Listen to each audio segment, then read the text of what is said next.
All right, everyone. This is your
said that even though I try to do what they tell me to do, and I was assigned the role of host, I'll let the program be the host.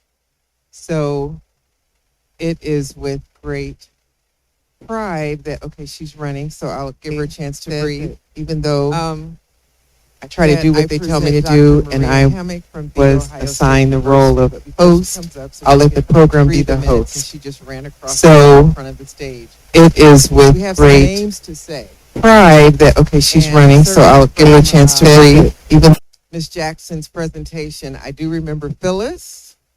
So let's say Phyllis. She had an interesting life, didn't she? But we're so grateful to the folklore of the family and the work that Lisa has done so that they were able to let the world know that Phyllis had a life. And her life included escaping to Mexico. So thank you, Lisa. I think she's gone, but thank you for that story. Dr. Maria Hammond.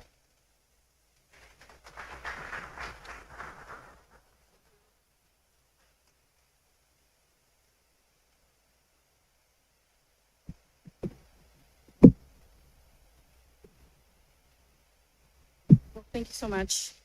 I am thrilled to be here in San Antonio with all of you today. Thank you to the MPS, to SACAM, to Deborah, to Dan, and everyone else who made this happen. I thank you all for having me here, and also have to say that I'm thrilled because I get to have the opportunity to be to present on a panel alongside Michaela O'Dane, Lisa Jackson, Mr. Bosick. Am I pronouncing your last name? Bosick. This is just what we need to recover a lot of the histories that have been erased. So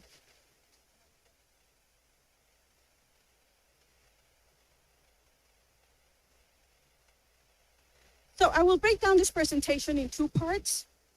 I will start by telling you briefly about the work that I do and offer you an overview of how it is conceived, broadly conceived. I will then narrow it down to a lens focus on San Antonio as a complex geography where Black women, men, and children experienced slavery and freedom, where most had to fight not only to challenge slavery, but had to fight to secure it, to keep it, and many times to reclaim it time and time again. And I will showcase some of these stories to civilize this fight. And I will, even though I will break it down into parts, I will keep going back and forth a bit.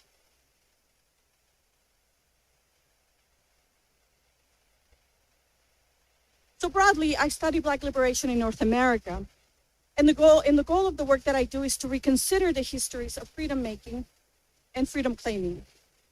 I revisit the ways in which freedom was produced to recenter the historical actors who engineered it, those who fought for it, those who died for it, those who tried and failed, those who tried and succeeded, and the countless who tried and tried time and time again, over and over again.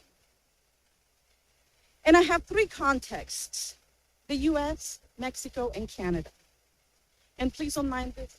I'm a very visual person, and this is a map that I made. I don't have any geographic or cartographic skills, but I needed to put dots on the map and arrows to trace some of the stories that I've been recovering.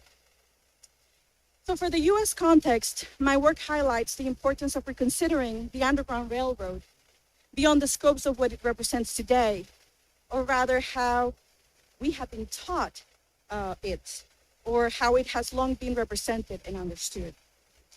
And I stress the importance of reconsidering it because this metaphor of the Underground Railroad did not exist before 1839.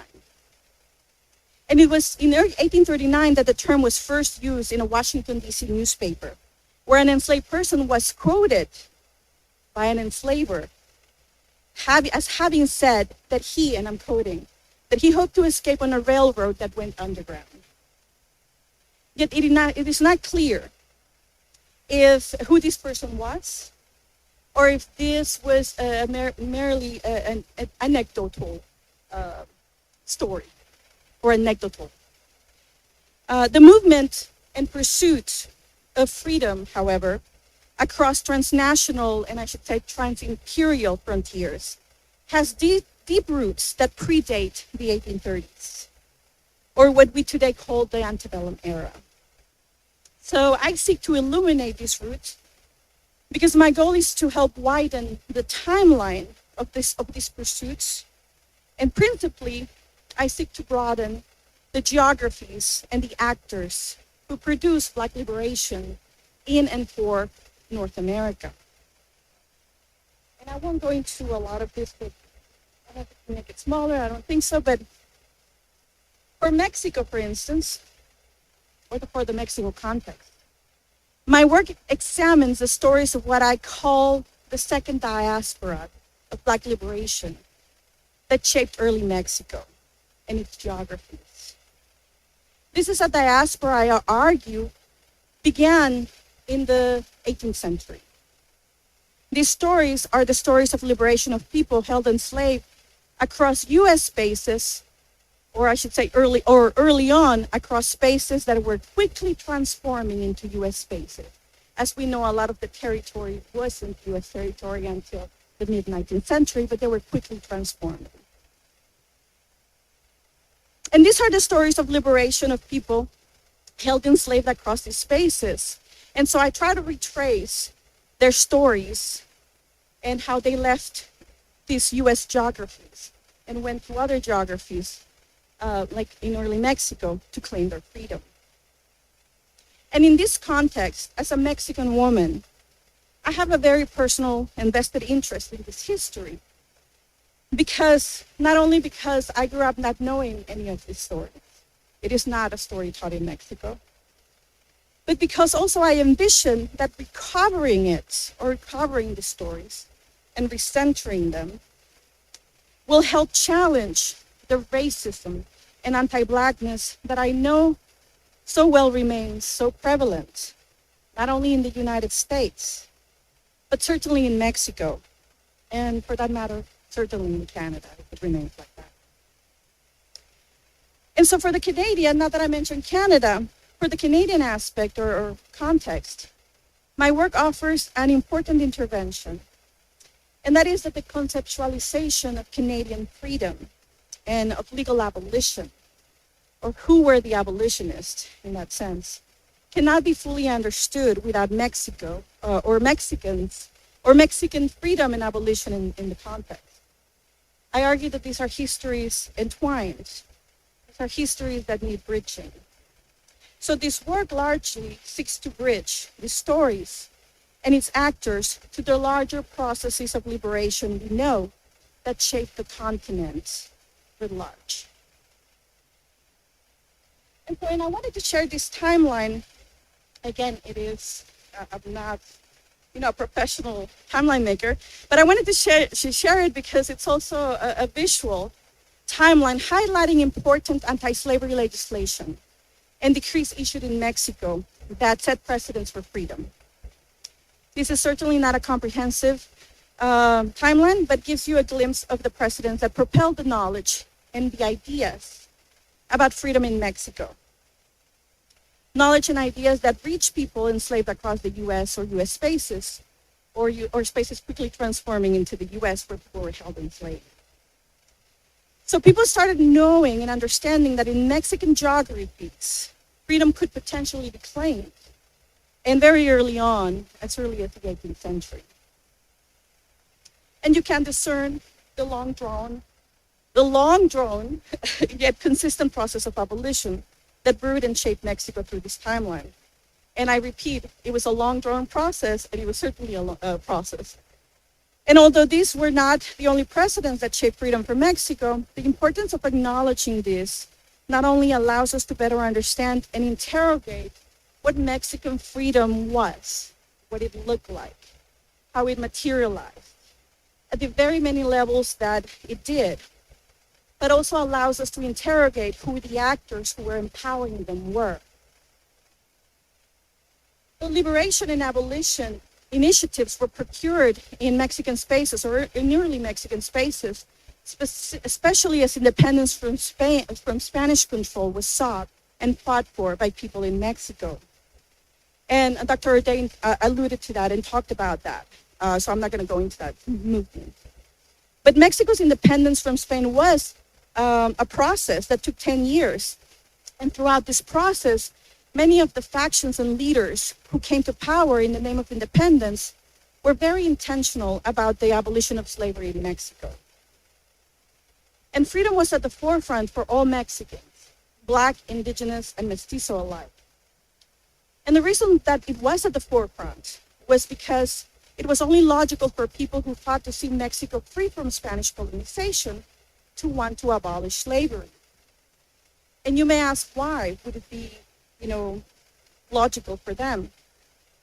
Well, abolishing chattel slavery was at the forefront because many of the people who fought for Mexican independence were Black, Indigenous, and of mixed heritage. And they were either born enslaved themselves, or their parents were born enslaved, or their grandparents were born enslaved at some point. So they truly had a vested interest in the abolition, or in being free in this new nation they were fighting for. So I hope this timeline offers you a visual of some of the precedents that shaped freedom in and for early Mexico, and thereby that empowered many journeys that led Black women, men, and children to claim, or at least try to claim freedom across this geography. And for me, it is very important to highlight that Black women, men, and children began pursuing liberation in early Mexican spaces long before this timeline. Specifically, they began pursuing it across early Mexican geographies, such as San Antonio, this very space where you are sitting and I'm standing today.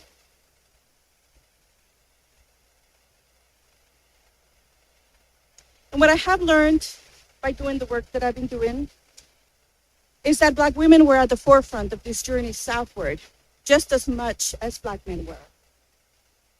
Contrary to the historiography that tells us that women escape bondage less than men, the records that I have found, particularly in Mexican archives, clearly show women.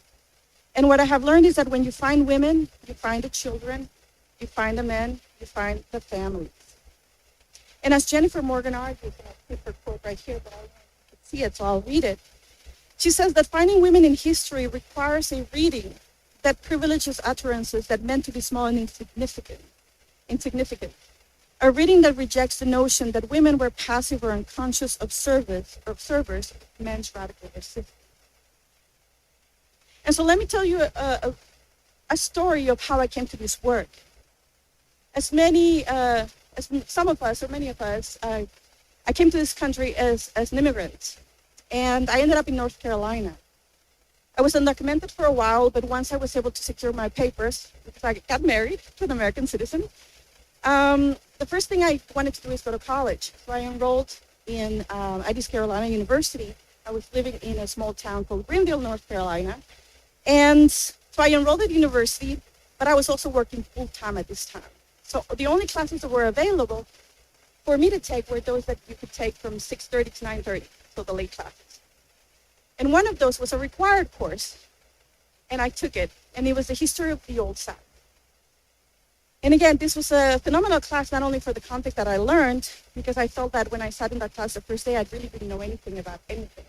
It was one of the first courses I took in the United States. And it was taught by my first Black professor, Dr. David Denard. And we were talking about the Underground Railroad, and we were talking about Harriet Tubman. And then I started wondering, I want to know who was the Harriet Tubman who led people to Mexico? And how many people went there? And very much like the story of Dr. Ordain, that was the same thing. He basically looked at me and he said, "That's a very good question, Maria, because I asked the question, so I asked these questions," and he's like, "If you find out, let me know." And I'm like, "But you're the expert, you're the professor, tell me." And that's what got me to look. And as Dr. Ordain mentioned, there was almost nothing. So it took me a minute. So that's how I came to look for the Harriet Tubmans. Try to find traces of women. But back to San Antonio. Let me tell you about Black women and their pursuits of liberation in early San Antonio. This record that you see here written in French, documents the pursuit of a black woman who escaped her French enslaver in Louisiana and who took her 4-year-old son and made their way to San Antonio to claim freedom here in the spring of 1789. When she endeavored her pursuit to claim freedom on the 20th of May of 1789, she not only took her 4-year-old son, but also took another child, a 50-year-old boy named Boku. And she certainly had planned for this because she was able to secure 3 horses as well as other effects, which demonstrate how carefully she may have planned her escape, because it's not easy to just find and grab 3 horses and have supplies to, be able to survive along the road. And this record was received here in San Antonio in June of 1789. And although little is known about their stories, this woman and the 2 children, and I have yet to find out if this woman and her child or her children made it safely to San Antonio, because it's, as the other Mr. Bosick and Dr. O'Dane mentioned, it's very hard sometimes to recover some of the stories. It's like finding a needle in a haystack. But I have been able to find, so I don't know if they made it safely here, or if they reached here, if they were caught. I don't know what happened to them. They sort of got lost in the archive. But I have been able to find others and trace others' experiences who did make it safely to San Antonio, all the way from French Louisiana at this time, in this very early period. So not long after, another woman also escaped from her French enslaver in Louisiana. Her name was Jeanne. And she headed for early Mexico, taking her son and a couple of her daughters. In San Antonio, she not only claimed her freedom, but assisted others, particularly other members of her family, to San Antonio. As Harriet Tubman did, she helped the family, went back several times. So Jeanne's pursuit and efforts to challenge slavery proved very effective. And the story of Jeanne and her unyielding fight covers several decades across San Antonio's history. Jeanne was born enslaved in a French household. It is not clear where, if it was Louisiana or elsewhere. As a young child, she was given to a young white French woman as part of her dowry. And when this white French woman got married, part of the marriage records of this woman had Jeanne named as part of her dowry. And when she got married, this woman took her dowry, which included Jeanne, to her new household, which was near Opelousas, Louisiana. And in that household, Jeanne experienced unbelievable violence and sorrow, sexual exploitation, and I'm sure many more experiences she never got the opportunity to write down at the hands of her enslaver's husband. And once the French woman died, it was then just Jeanne against this powerful French enslaver. So not long after Jeanne's mistress enslaver died, she made her escape, taking with her several of the children. And her escape was certainly not easy. She was pursued by slave hunters hired by her former enslaver. And somewhere along the way between Opelousas and San Antonio, the group was intercepted.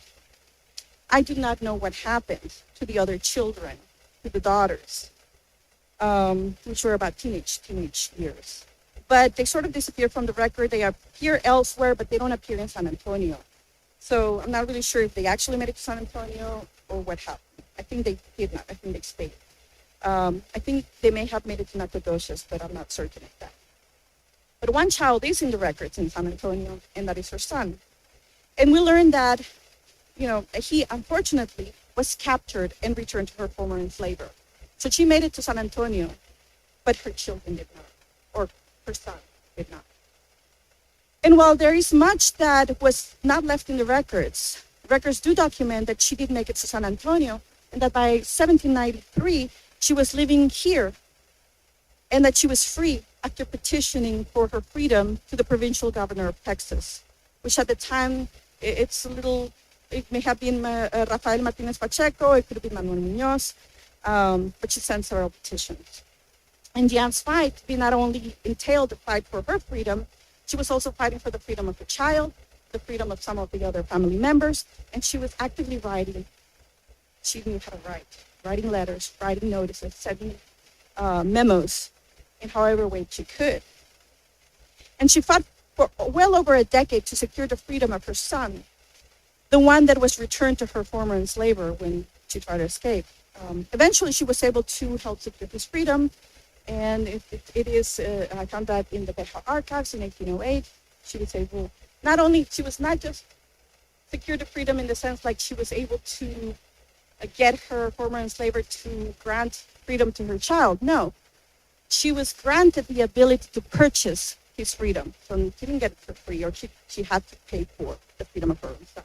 But at least she was allowed to. And she kept fighting from San Antonio to assist family members and non-family members who remained in bondage by her former enslaver. She was trying to tell them to come to San Antonio. And her efforts were so persistent and effective that in 1807, like I mentioned, in 1808, her former enslaver allowed her to buy her own child. But in 1807, because of all the resistance and all the letters she kept mailing and all the word of mouth, her enslaver actually filed a lawsuit against her. He claimed that Jeanne actively was encouraging others held by him to abscond. He argued that the whole situation, which had by then going on for about 15 years, was becoming detrimental to for him, his life and his mental health. And therefore, he demanded that she be stopped. So literally like demanded that the San Antonio authorities stop her. And in his lawsuit, and I'm quoting him, well, I'm translating it into English.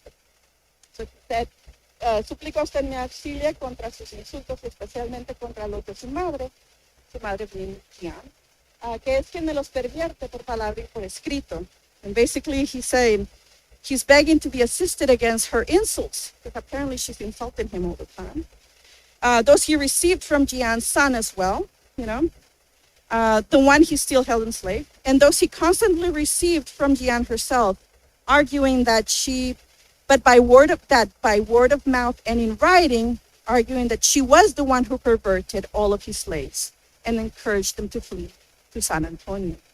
So he knows that she did that not only by word of mouth, but in writing, so she knew how to write. And that is something that a lot of the times, it was illegal to teach enslaved persons, right? It was illegal for an enslaved person to actively do it, so they had to do it in hiding. But this was phenomenal to understand that she could fight in that way. He eventually lost the lawsuit, and Jeanne continued to fight for the freedom of her family members. And one of the last documents I found has her brother joining her in San Antonio. So, and this was in the 1820s. So she continued not only the 1790s, 1800s, 1820s. But let's switch gears a bit.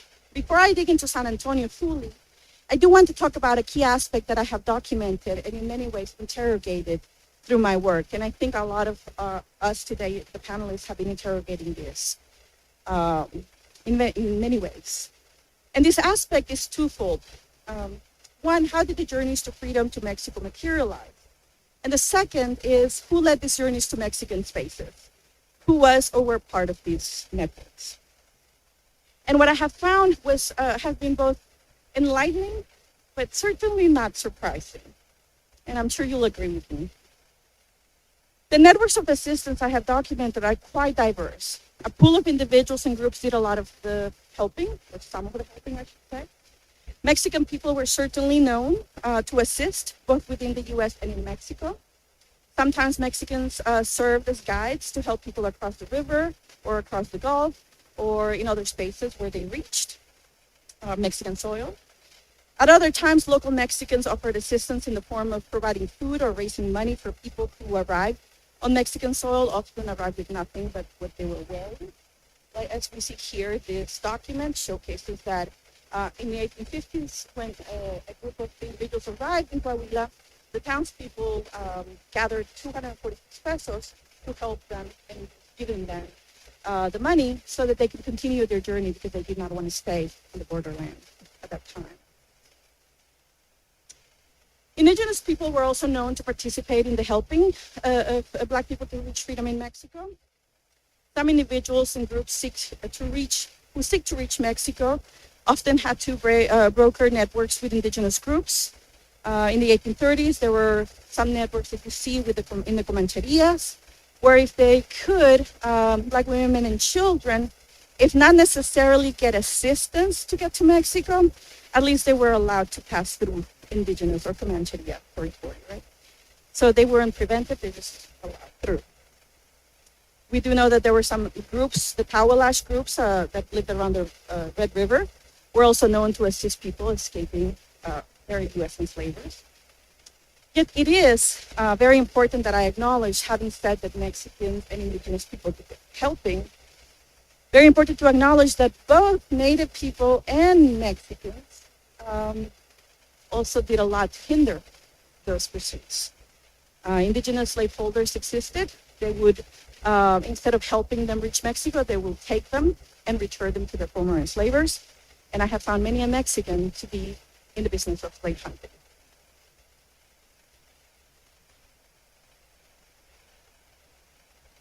But others, such as white abolitionists, Germans, were regularly also known to offer assistance.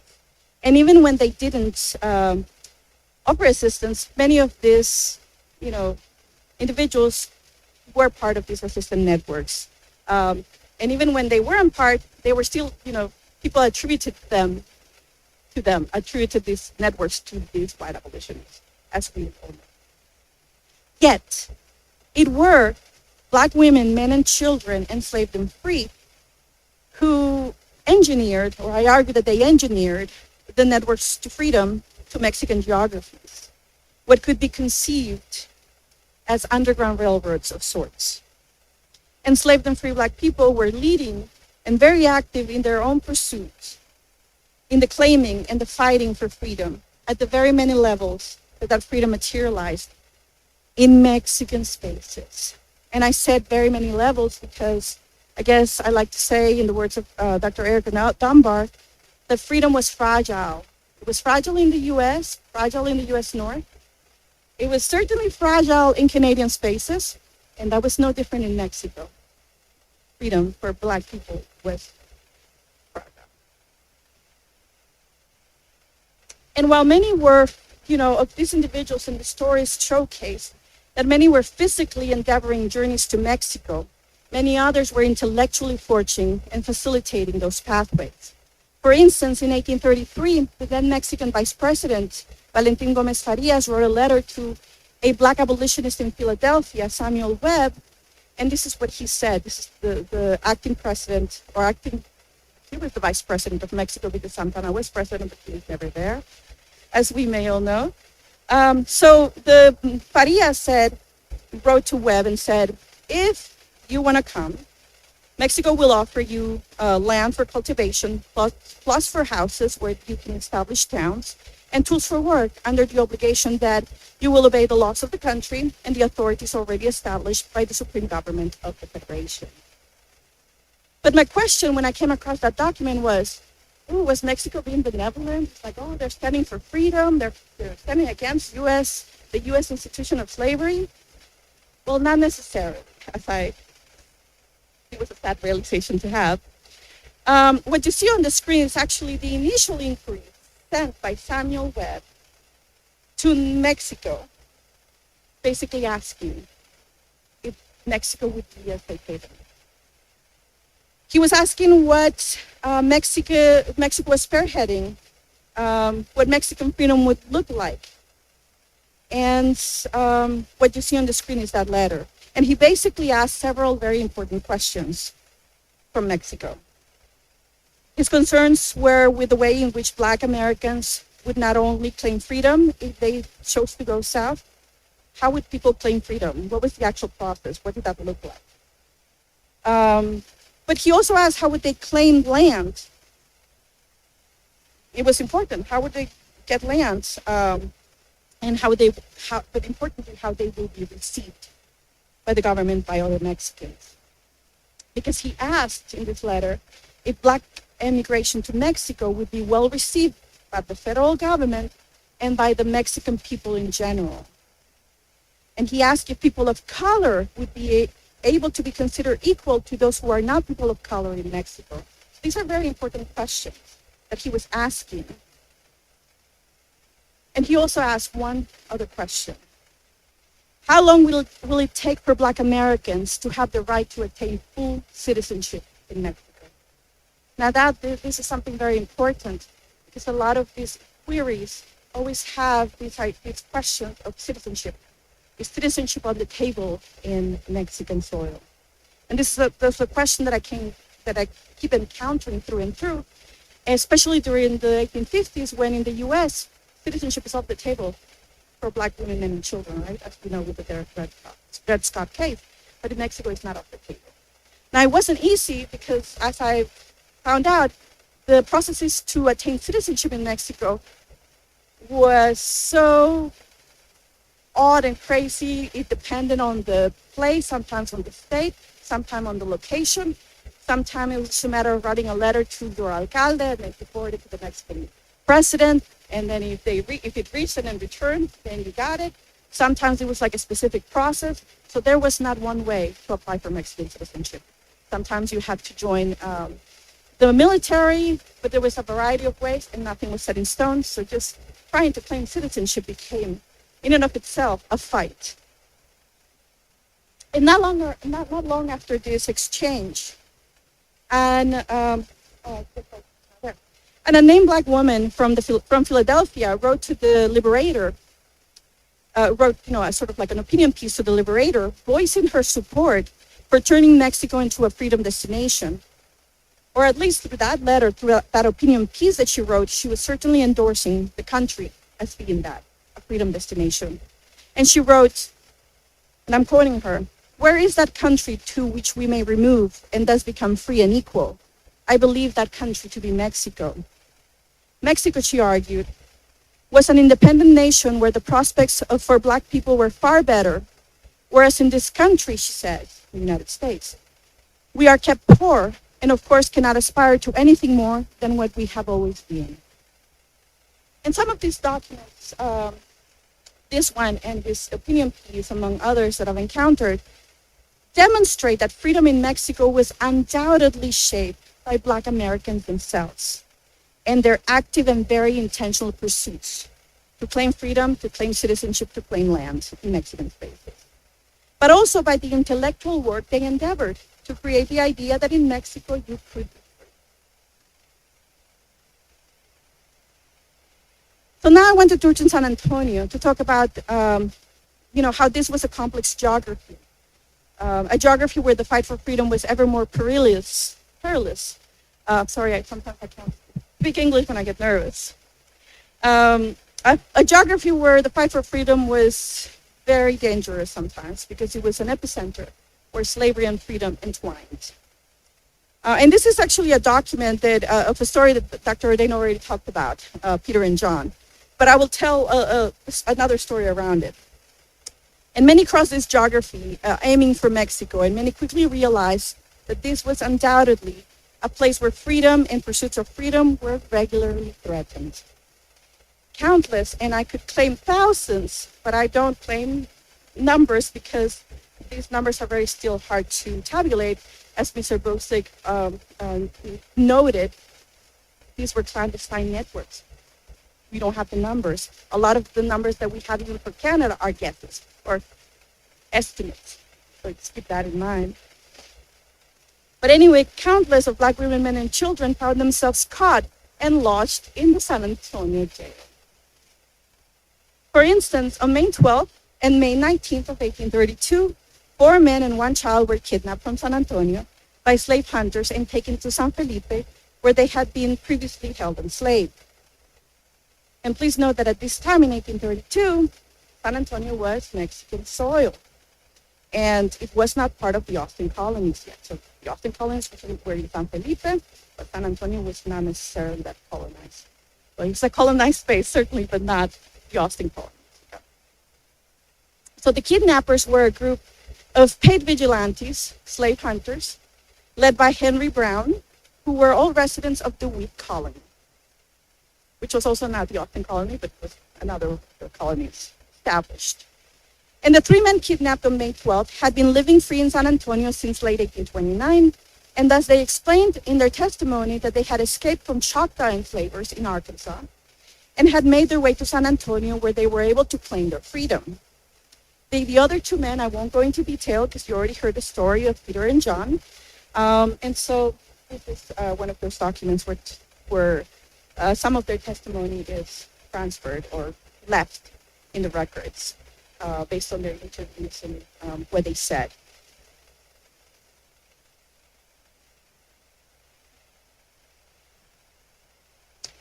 I will add one thing about this testimony. Peter and John, when they went back, escaped again, and went back to San Antonio to say, hey, we were just kidnapped. We want to make sure that we're not kidnapped again. We need your protection. And did you think the alcalde was like, yes, I'll protect you? He's like, you need to find witness accounts of what happened. So go gather that and then we'll make a case. So they had to go find people. They did find a man called Pascario Mesa, who served as the witness on behalf of Peter and John. And he declared that he witnessed these events of them being kidnapped. And that's one of the reasons why they were able to secure their freedom and stay there. But of these experiences, there were a lot more. And one of the things that we learned about Peter and John is that they didn't just reclaiming their freedom there. One of the stipulations that they asked the alcalde to do after he made them go through loops was, my wife and children are still enslaved. Can you help me bring them? Now, I don't know if that happened or not, but they did ask that. In early 1839, for instance, a black child, only referred to as boy, escaped his Brazos enslaver. He took a horse and a saddle and a rifle and headed out riding off alongside his Mexican friends. Or that's what his enslaver said.